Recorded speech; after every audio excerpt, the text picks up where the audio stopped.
Anna, ich muss dir etwas Wichtiges sagen. Ich habe eine Entscheidung getroffen, eine lebensverändernde Entscheidung. Oh, das klingt ja sehr offiziell. Was ist denn los, Lukas?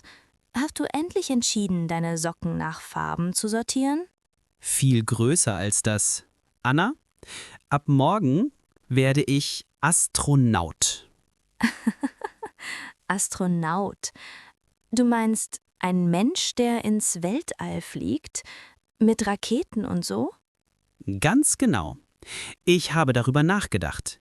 Ich bin kreativ. Ich mag Abenteuer und ich sehe in engen Räumen gut aus. Ich bin der perfekte Kandidat. Mein Plan steht. Dein Plan. Okay. Darf ich fragen, was der erste Schritt in deinem Plan ist? Hast du schon mit der NASA gesprochen? Noch nicht. Der erste Schritt ist, morgen früh aufzustehen und dann über den Weltraum nachzudenken. Sehr intensiv. Das ist die mentale Vorbereitung. Verstehe. Und hast du auch schon über die kleinen Details nachgedacht? Physik studieren, jahrelanges Pilotentraining, Russisch lernen, in einer Zentrifuge überleben? Okay. Vielleicht ist mein Plan noch nicht ganz ausgereift. Es ist alles so viel. Und genau das, lieber Träumer und liebe Zuhörer, ist unser Thema heute.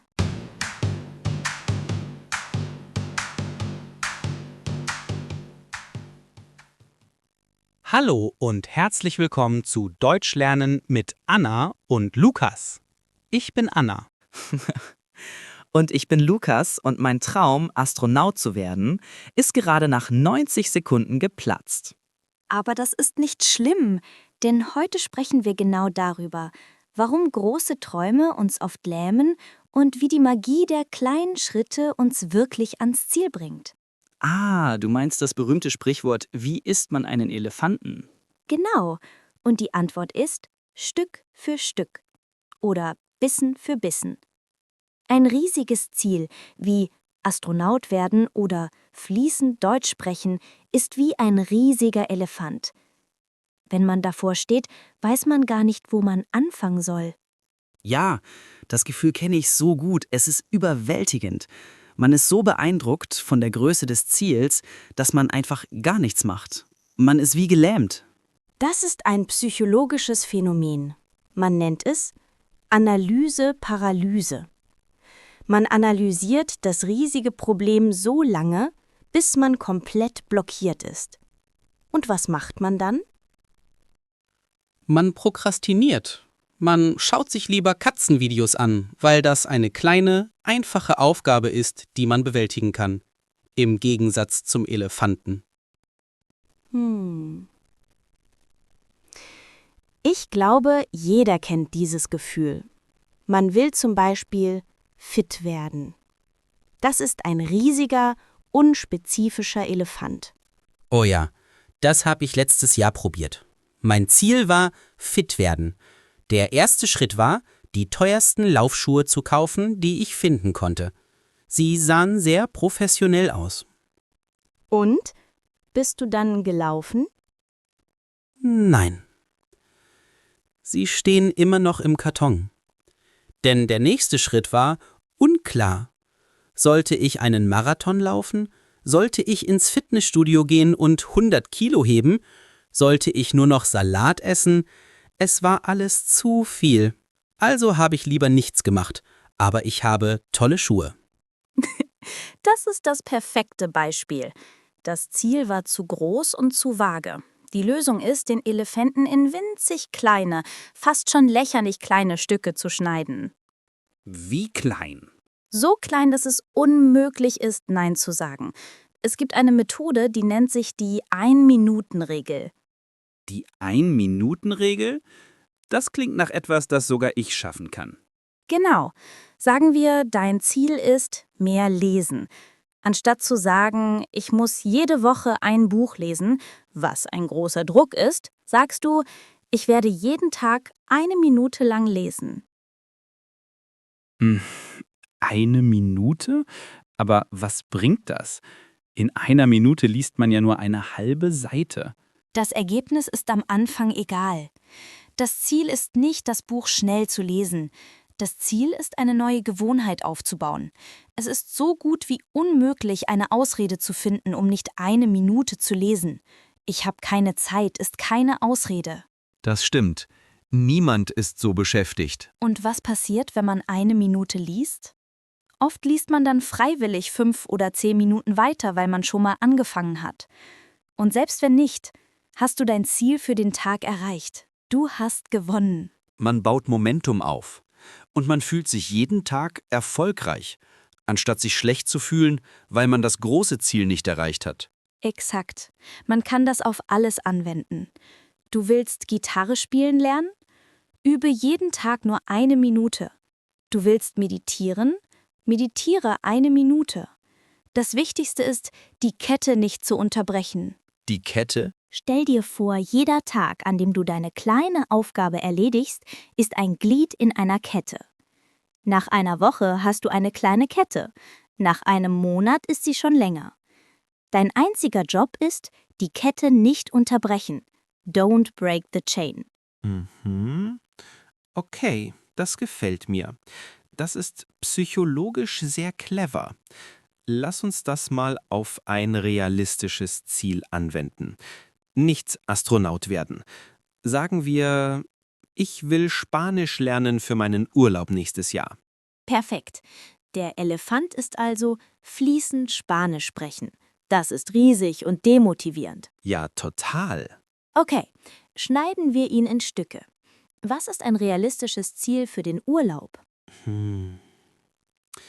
Ich will im Restaurant Essen bestellen können und ein bisschen Smalltalk halten können. Super. Das ist schon viel kleiner. Das ist nicht der ganze Elefant, sondern nur ein Bein. Okay, nächster Schritt. Was musst du dafür können? Ich brauche die wichtigsten Vokabeln, die Zahlen, die Begrüßungen, die typischen Restaurantsätze. Genau. Also, lass uns das weiter aufteilen. Ziel für die nächsten 3 Monate, die 200 wichtigsten Wörter lernen und die Grundgrammatik verstehen. Ziel für diesen Monat, die Zahlen von 1 bis 100 und die Begrüßungen perfekt beherrschen. Ziel für diese Woche, jeden Tag 10 neue Vokabeln lernen. 10 Vokabeln pro Tag, das ist schon machbar. Wir können es noch kleiner machen. Was ist dein Ziel für heute? 5 Vokabeln lernen. Genau. Dein Ziel für heute ist nicht Spanisch lernen. Dein Ziel ist 5 spanische Wörter mit einer App lernen. Das dauert was? 5 Minuten? Ja, 5 Minuten, das schaffe ich. Das ist kein Elefant, das ist eine Mücke.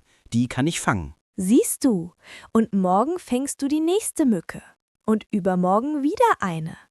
Und in ein paar Monaten wirst du überrascht sein, wie viel du schon kannst, weil du jeden Tag einen winzigen, aber konstanten Fortschritt gemacht hast. Das ist so viel besser als mein Astronautenplan. Der hatte gar keine Mücken. Der war nur ein riesiges schwarzes Loch. Ein anderer wichtiger Punkt ist, die kleinen Erfolge feiern. Oh, im Feiern bin ich gut.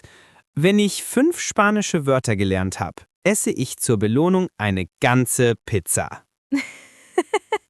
Das ist vielleicht nicht die beste Art von Belohnung. Psychologen sagen, die Belohnung sollte die gute Gewohnheit verstärken, nicht eine schlechte. Also, wenn ich 5 spanische Wörter gelernt habe, darf ich zur Belohnung 5 weitere lernen? Das klingt nach einer schrecklichen Belohnung. Nein, aber vielleicht darfst du dir zur Belohnung ein kurzes, lustiges Video auf Spanisch anschauen oder ein spanisches Lied hören. Etwas, das Spaß macht und mit deinem Ziel zu tun hat. Ah, das ist clever. So verbindet man das Lernen mit etwas Positivem. Genau. Und es gibt dir dieses kleine Glücksgefühl, etwas geschafft zu haben. Bei einem riesigen Ziel wie Astronaut werden gibt es dieses Glücksgefühl erst in 20 Jahren oder nie. Bei kleinen Schritten bekommst du jeden Tag eine kleine Dosis Motivation. Das ist wie ein Videospiel. Man sammelt jeden Tag kleine Erfahrungspunkte. Was für ein perfekter Vergleich für dich. Ja, genau so ist es. Und was macht man, wenn man mal einen Tag vergisst? Wenn die Kette unterbrochen wird? Gibt man dann auf? Ja, das ist immer meine Reaktion.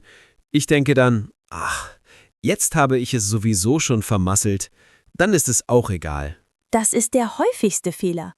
Die Regel ist nicht, sei perfekt. Die Regel ist, unterbrich die Kette nie zweimal hintereinander.